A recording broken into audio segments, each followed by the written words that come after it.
our series looking at 3 storms in the scriptures, and we're calling this series Anchored because these are times when the disciples are with Jesus in the storm, when we've got to be with Jesus in the storm, and we need to be anchored in him. Because life will throw storms at us. I mean, there are storms. There are moments when the waves will get high and the winds will get strong, and we can wonder how in the world we are going to make it through. And I've been through some of those storms. I'm sure that you have too. There are often moments where you can't see, and you don't know where to go. You don't know what to do. You're in the middle of the storm. And you know, Jesus' disciples, they found themselves caught in a storm at sea. And you know, I've never been in a storm at sea. I never really want to. I like seeing the sea from the shore. But I've been in other sorts of storms. I'm sure you have too. You know, about a month ago, our family took a little trip to Colorado, and we were in western Kansas, driving towards Colorado, and we hit like the storm of the year. The rain was so thick that we couldn't see anything, and then the hail started, right? And it's pounding on our car, and I'm trying to go slow and see where to go, and on the interstate, and I see this overpass up ahead, and I got a smart idea. I said, well, I'll just take shelter under the overpass. And other people were doing the same thing, and Lisi says, there's room. And that's when we had a little miscommunication right there. Now you gotta understand that miscommunication kind of goes with the territory of being in a bilingual, bicultural marriage, and so miscommunication happens because one of us says something we think the other one is understanding, and this is especially the case when you're in kind of an intense situation. And like, you know, one time I remember we were packing for some stuff for a trip that we were going to go on, and I said, camera? And she said, yes. And we got to the trip, and I said, where's the camera? And she said, I said yes, right? So, and I said, well, my voice went up at the end. It was a question. Do you want the camera? So we have these miscommunications, right? You know, she's saying, yes, you should bring the camera. Well, here we had a little miscommunication. She says, there's room. And she's saying there's room to fit through all those cars that are piled up. And I'm thinking there's room to park and get under there. And so that's what I did. I pulled up underneath the overpass, and the hail and the storm immediately stopped, and we sat there. But we didn't sit there long. Because it turns out that sitting on the side of an interstate in the middle of an intense storm under an overpass, that's actually dangerous. And the State Highway Patrol, they frown on that. And so we'd been there like a minute, and a highway patrolman pulls up, and he was mad. He was like, get out of here. You cannot be here. He starts yelling through his megaphone, get going, go. And so all the cars start pulling out, and we pulled back out into the storm. There we went again, and we crept along, getting hailed on and trying to find our way. Get out of here. You can't stay. We had to go right back into it. Well, here's this moment that I think a little bit, it almost resembles what the disciples experienced, because they're on the shore with Jesus, and Jesus says, go out onto the water.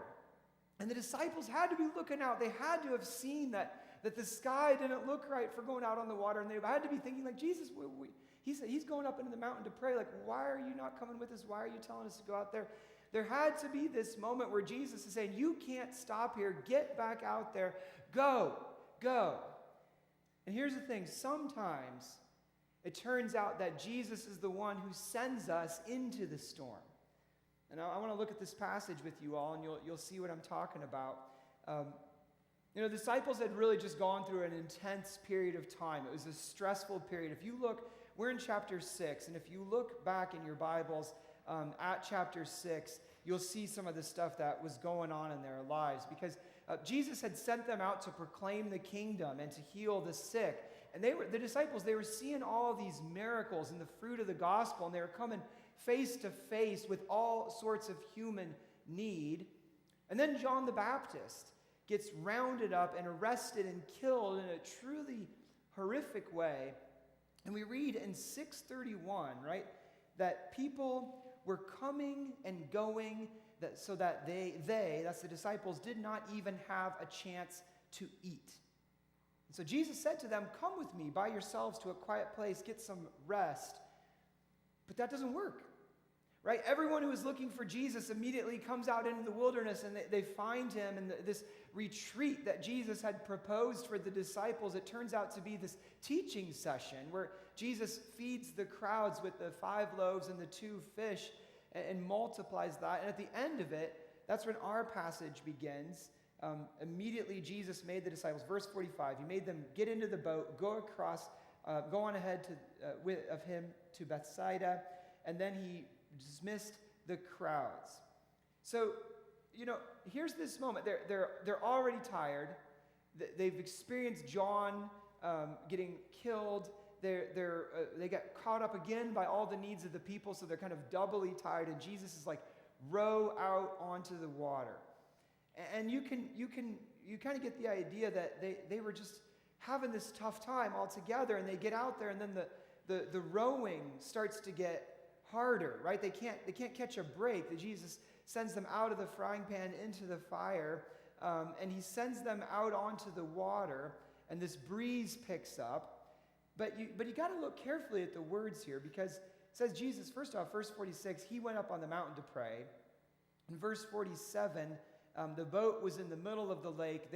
He was alone on land, and Jesus looks out. He saw the disciples straining at the oars. And you got to look carefully at that word, straining, because that word for strain against the oars, it's more than just like it got a little tough, like they had to really put their backs into it.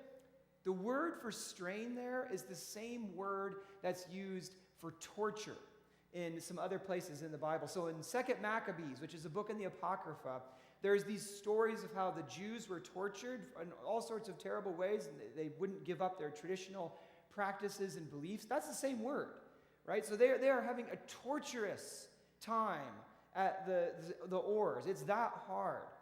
In Matthew's version of events, it says that the boat was battered by the waves. John, in his version, says the sea became rough because a strong wind was blowing. So it's not just like, hey guys, we got a little bit of turbulence, we're going to have to row harder. I mean, it's another storm, right? Jesus sent them right out into the lake, right into the heart of another storm. But there's some good news. Verse 48. He, that's Jesus, he saw the disciples straining at the oars because the wind was against them. And about the 4th watch of the night, he went out to them walking on the lake. Jesus is going to help them, right? Now here's the miracle that they needed all along. I mean, they're worn out from all this ministry, and they went right out of the heart of the storm, but it's all good because Jesus is coming to help them, so they're saved. Except at the very end of that, did you catch that? In verse 48, in the NIV, it says, he was about to pass them by. And that's kind of like this record scratch moment, right? Like Jesus was coming to them. They're saved, but he was about to pass them by. It's kind of like, what do you mean, pass them by, right? I mean, the NIV translation, it doesn't even really catch the full shock of what's happening here, because we really could say, you could translate this, and some other versions do, he intended to pass them by. Right? Jesus' plan was to walk out on the water, but he intended to pass them by. And if that doesn't bother you just a little bit, it probably should, right? Scholars have looked at this verse and they have wondered, what in the world is going on here? He intended to pass them by. Some people have thought that maybe that's just what the disciples imagined, was that Jesus was going to pass them by. Sort of the angle of approach, the way he was walking, they thought he was going to pass them by or something like that. But, Matthew, in Matthew's version of this story, maybe Matthew is troubled by that. He doesn't include that line. In Matthew, it's pretty clear that the whole reason that Jesus set out on the water was to walk and help the disciples. And that's the scene in Matthew where Peter sees Jesus walking on the water. He says, Lord, if it's you, command me to come out onto the water. Let me walk out there too, right? And he's less than successful with that. But here in Mark, it says he intended to pass them by. And not only that, but the disciples, get this, they don't even recognize him. Verse 49 says, but when they saw him walking on the lake, they thought he was a ghost. And they cried out, right? They think he's a ghost. Now, this is the only place in the New Testament where that word ghost is used, so we don't have a lot of context for what they might have meant, what they thought they were seeing. I mean, are they imagining that they're seeing a spirit of the dead? Is this kind of like what happened when King Saul, way back in the Old Testament, went to see that medium in Endor, and the spirit of the prophet Samuel comes back from the dead? Is that what they think they're seeing? A spirit of the dead? I mean, it's got to be pitch black out there, right? They're looking out at a stormy sea. Was Jesus kind of glowing as he walked to them? We don't know, right? But the long and the short of it is that they're stuck in the storm. They don't recognize Jesus, and Jesus intends to pass them by. So it's not getting much better here. And then verse 50. Because they saw him, they were terrified. Immediately he spoke to them, and he said, "Take courage, it is I, don't be afraid." And there's 3 statements there, right? Take courage, it is I, do not be afraid. And we've got to hear everything that Jesus says in those 3 statements if we're going to really understand his message. Take courage, it is I, don't be afraid. Now that first part is a positive command. Jesus is calling them to be courageous, and sometimes it's actually translated, take heart. Right? So he says that to people in other places. When they lower that paralytic man down into the house where Jesus is teaching and healing people, they tear off the roof, put the man through. Jesus says, take heart, same word, take heart, son, your sins are forgiven. When that woman touches his cloak in the middle of a crowd because she's seeking healing, he turns and he says, take heart, daughter, your faith has made you well. So it's this positive word. He's saying, be courageous, be brave, onward. And then the last thing he says, don't be afraid. And that's obviously that's the flip side of take courage. He's saying, don't let fear rule in your hearts. He's saying, don't let fear dominate you. It's this negative command, right? So don't be this. Don't be afraid. But really, what really matters in this 3-part series of commands is the middle one, or it's not actually a command, but this 3-part series of statements. The middle one is this: it is I. Jesus says, ego eimi, literally, I am. And that matters a lot. That is a word of power right there. I mean, the disciples would have heard that as more than just Jesus saying, hey guys, it's me. If you want to understand it, you got to go all the way back to Exodus 3:14, where God appears to Moses in the burning bush. And just like the disciples, Moses did not know what he was seeing, right? Moses was just kind of curious about, look at that bush, it's burning, doesn't burn up, but that's kind of cool, I'm going to check that out. He was just curious. He doesn't recognize that he's in the presence of the living God. God says to him, take off your sandals, you're walking on holy ground, when he goes up to that burning bush. And God tells Moses in that moment that he's picked him to go back into Egypt and deliver the people of Israel from bondage. And remember this, Moses says, well, who should I tell him is sending me? And God responds, I am who I am. Right? It's almost the exact thing that Jesus says, that ego eimi, I am. And that's really like a name of God. Right? In the book of Revelation, Jesus repeats these I am statements, and it demonstrates his power and authority. So he says, I am the Alpha and the Omega. I am the first and the last. And so in the Bible, God is the great I am. And so here are the disciples, right, out on the sea. And when they are afraid, and Jesus says, take heart, he says, I am. And it's really important that I am is at the center of what he tells them. I think that I am is the basis for why they should take heart. That I am is why they should not be afraid. And so Jesus is saying, I am with you in the store. I am. They should not be afraid. The rest is just details, because he climbs into the boat. He doesn't even have to say anything else. And the wind dies down. The I am is there. Look at the disciples' reaction.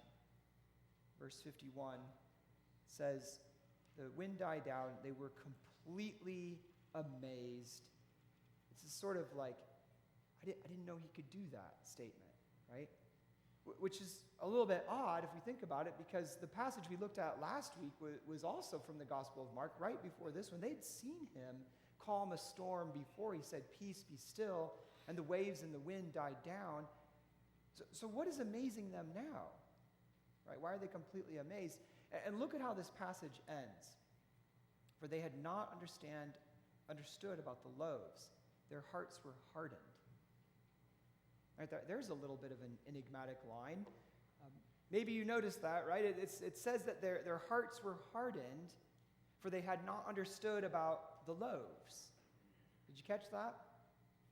Right, the disciples just went through the storm. Jesus just rescued them. And what they couldn't understand wasn't Jesus' power over the wind and the waves. In one way, they had seen that before.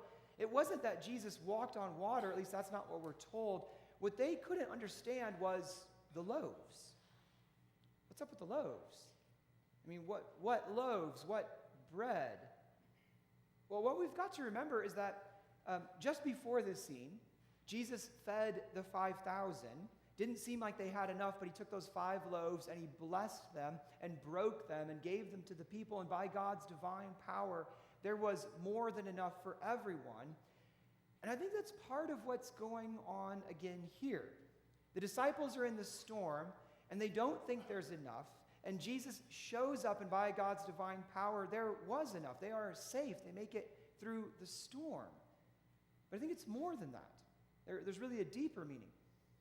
You see, Mark didn't just write the gospel so that we could remember history. The gospels are also discipleship manuals. They teach us how to follow Jesus in real time. And what he's doing here is awakening us to the way that Jesus keeps showing up in our lives, in our time, in our churches. And the central way this happens is in the bread of communion, right? And we come to the table, and there Jesus is again, giving his life to us all over again. And as Luke puts it in his gospel, he was made known to them in the breaking of the bread. And what this means is that the mighty Jesus, the Lord of the universe, the I am, the one who was with the disciples on the water, he's still with us. And the breaking of the bread is the sign and the center of his presence, but it's really just the beginning. He keeps coming into our lives. He keeps showing up. And I think you all know by now that communion is just so important for me. I mean, for me spiritually, for my own spirituality and my development, that's how I connect with God. Communion is just so vital for me. And I think communion and prayer are really the gifts that God gives to the church to experience his presence and power. And I'm so looking forward to next week when we will celebrate communion. We'll be thinking about what it means to break bread with Jesus in the storm. And here in this passage, we've got something really powerful going on. Because we see these two sides of who Jesus is. And on the one hand, we see that Jesus is the transcendent Lord of the universe. It's like in the book of Job, chapter 9, where we read that God stretched out the heavens and trampled the waves of the sea. Job says, "Look, he passes by me and I do not see him. He moves on, but I do not perceive him." Jesus has his own purposes. He keeps his own counsels. Who has known the mind of the Lord, and who has been his counselor? And like Mark says, Jesus intended to pass them by. Yet at the same time, we see the Jesus who is near to us, who promises to never leave or forsake us, who gives us the bread that we break, that is his very body. And the waves get rough in those situations, but he is there. And the winds tear at our lives, and he's the one who comes walking towards us. I mean, Jesus is also the Emmanuel, God with us. And I think that the way these two images of God come together, the way that God is both transcendent and God is near, the way we see these two join is in the experience of the disciples. Because I think Jesus knew what was going to happen when he sent the disciples out onto the lake that night and he went up onto the mountain to pray. I think Jesus knew they were tired. He knew they were physically exhausted, emotionally exhausted. They were spiritually spent. I think Jesus knew exactly what the disciples were feeling, and he knew what they were up against, and he did it anyway. He sent them straight into the storm. Now just think about that. You know, the disciples could probably see that storm out there on the water. I mean, a bunch of these guys were fishermen. They knew how to work the waters. They knew how to read the horizon. I bet they looked at the sky and they thought to themselves, that's a storm brewing. And Jesus is like, okay, go on out. And they're saying, this is not good. You know, I kind of imagine Jesus like putting his foot on the boat, like, go on out, right? I'm going up the mountain to pray. And they're just like, wait a minute. And Jesus is like, see you on the other side or not. And I kind of imagine the disciples thinking like, well, what do? He pushed us out here. We got to just row. And you just sit with what happened here a little bit. I mean, think about this story.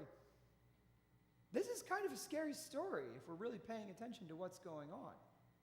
I mean, listen to this. Jesus sent them into the storm. And not only that, but he intended to pass them by. He was going to let them struggle. I mean, Jesus has this kingdom purpose in mind, and his kingdom purpose does not necessarily involve the disciples' comfort or rescue. Are you following this? I mean, are you kind of capturing what's going on here? I mean, Jesus sent them into the storm. He intended to pass them by, and those couple of little words are like a stick of dynamite that kind of blows up all of our nice and comfortable thoughts about Jesus. He intended to pass them by. You know, you will not find that in a Hallmark card, right? What that means is that Jesus, get this, Jesus is the one who rocked the boat. And what this tells us is that sometimes Jesus will use his power to preserve us, to keep us safe and sound. And we'll probably never know the half of that until we reach the other side. But there are other times when Jesus uses his sovereign power to send us straight into the storm. Go, you cannot stay here. Get out into that storm. And you see, what this means is that in the life of discipleship, in the life of following Jesus, there are going to be things that Jesus chooses for us that we would not necessarily choose for ourselves. There are going to be places where Jesus sends us that we might not have chosen to go. There are going to be confusing moments. There are going to be hard things. But you know what? We can do hard things. And sometimes Jesus is going to send us into the storm, but he will never do that capriciously. Jesus is never going to toy with us. The storms happen out on the deep water, and sometimes that is exactly where Jesus needs us. And if we're going to go deep, if we're going to follow him, then we're going to end up in places where the storms can hit. You know, I think a lot of times when things get hard in our lives, we can kind of think that maybe that means we've gotten off track with God, right? That we made some wrong turn. We can think that if we hit a storm, it's because somehow we are not following Jesus the way that we're supposed to. But I think this story really blows that all up. Just look at the disciples. Jesus sent them. And in fact, if you go back and you look carefully, it says Jesus made his disciples get into the boat. Right? If Jesus makes you do it, you got to go. And there they are out on the water. They're tired. They're alone. And when Jesus shows up, they can't recognize him. They think he's a ghost. And in all of that, we still read, Jesus saw them. He never took his eyes off them. He intended good for them. He was using them for his purposes. But still, it was Jesus who sent them into the storm. Have you ever experienced this? Have you ever been like the disciples where you're standing on the seashore by the boat and you can see that storm on the horizon and Jesus is saying, that away, right? You know what I'm talking about? You ever had one of those moments where you realize that it is Jesus who is sending you into the storm? I have. There have been plenty of times when I have looked ahead and thought, this is not going to go well. This is not going to be easy. This is not going to be comfortable. But I sense that this is exactly where Jesus is leading me. This is what he's telling me to do. I mean, I've had those moments. I'm guessing you have too. It's when you know that if you're true to your convictions, then you know that you're going to be going against the grain of what everyone around you is doing. And God lays something on your heart and you feel like you've got to say it, but you know it's not going to be easy. The boat's going to rock. Or God gives you something to do. or God brings someone into your life and you realize that you're going to have to see it through. You're going to have to get involved even though you'd rather take a nap. And following Jesus is not always hard. It's not always a storm. Following Jesus is good. It's the only way to live truly and deeply and well. But sometimes following Jesus is going to mean going directly into the heart of the storm. And we've got to expect that. If we're going to follow Jesus for real, then we can't expect to stay nice and safe on the shore. We're going to have to get in the boat, cowboy up. It's like that police officer was telling us when we tried to take shelter underneath the bridge. He was like, go, you cannot stay here. Get back out into the storm. And we had to get right back out there. That's what discipleship looks like sometimes. And I think somebody that is such a great example of this is Paul in the New Testament. I love Paul. At one stage in his ministry, Paul had this idea that he would go to Jerusalem. And he wanted to take a special offering to the temple. It was kind of on Paul's heart to go to the people in Jerusalem, minister to the Jewish people there, take this offering. But before he set out, there was this guy, this prophet named Agabus, and he showed up. He said, look, Paul, if you go to Jerusalem, he took Paul's belt off and he wrapped it around Paul's hands. He said, if you go to Jerusalem, you're going to be bound. You're going to be handed over to your enemies. And everybody around in the church said, Paul, please don't go, right? We love you, Paul, stay here. And if I were Paul, I'd probably been like, all right, I'll just stay, or just pick a different path. But Paul says, what are you doing, weeping and breaking my heart? For I am ready not only to be bound, even to die in Jerusalem for the name of the Lord Jesus, right? He's saying, yeah, I get it, Agabus. I trust you. I believe you're accurately prophesying. I'm not going to reconsider. I'm going straight into the heart of the storm because I believe that's what I've got to do, and it is. Paul ends up arrested there, just like Agabus said. It all goes downhill from that point. He's drug up in front of the emperor, eventually while he's making his appeal in Rome, and we know that at some point the emperor Nero comes on the scene, and that's the end of that story, right? The rest is history. But Paul went anyway. And I think this is part of the call and the challenge of discipleship. There will be times when Jesus invites us to rise to the occasion and to row headlong into the storm. And it might be the way that we speak. It might be the way that we carry ourselves. It might be a big task that we decide to take on. And that moment where we turn and we say, all right, I'm going to do this. I'm going to do something more for Jesus. I wonder what that is. Is there a place in my life where Jesus is calling me into the storm? Is there a place like that for you, where you can see that storm on the horizon and Jesus is saying, and you're like saying, really, this boat, this water, this storm, are you sure? And I think the same thing goes for the church too, right? What counts in our individual lives, that sometimes Jesus is going to call us into the storm for his purposes. I think the same thing is true for the church, right? And we've got to be careful that we don't get into the mindset of playing it safe and staying on the shore. I think Jesus is always calling the church out to risky places where we might experience some confusion, places where we might wonder what Jesus is up to. And if we're truly following Jesus as a church, we should expect that Jesus is going to rock the boat. I don't know. We've been trying some new things. I feel like Jesus is calling us right now beyond ourselves, beyond what is comfortable and familiar, beyond the way that we have always done things. And I keep asking myself if we have the courage to get into that boat and head out onto the deeper water, even though that's where the storms are. I'm just gonna say something here too. I'm just gonna kind of get personal, because I think we've walked together nearly 9 years, and you just voted me in for another 3-year contract, so you're not going to vote on me for a while again. But when I look out at the church landscape, I see a lot of little dying Mennonite churches. I think more of them are closing their doors every year. And the reasons for that are complicated. There's not any one thing.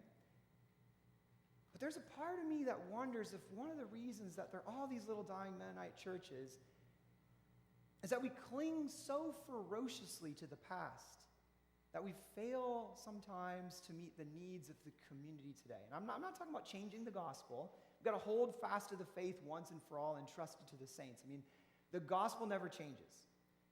What I'm thinking about is some of the trappings of Mennonitism, right? The way that we've always done it. Sometimes we love those things, and I love them too, right? We hold on to it. And I keep wondering if sometimes maybe we've stayed on the shore because that's what's known. And that's what's comfortable, rather than taking some risks and heading out onto the deep waters. And yes, there's storms out there on the deep waters, but that's also where Jesus needs us. So I don't know, you can come, you can give me a phone call this week. We can talk about this, right? But I wonder about that, right? Like, are there places where we got to just kind of get in the boat and go out onto the water? I don't know. Well, look, wherever you're at in your lives as individuals, whatever place we're at as a church, I think Jesus is calling us into the storm. And I think it's important to keep this central truth in mind, that Jesus goes with us into the storm too. Right? He is the I am, the one who is present with us. Jesus doesn't stay on the shore. He sees us. And whatever waves come up, whatever winds threaten to flip the boat, Jesus will be right there with us in the storm. He's good. He's powerful. And he's here. Thanks be to God. Amen.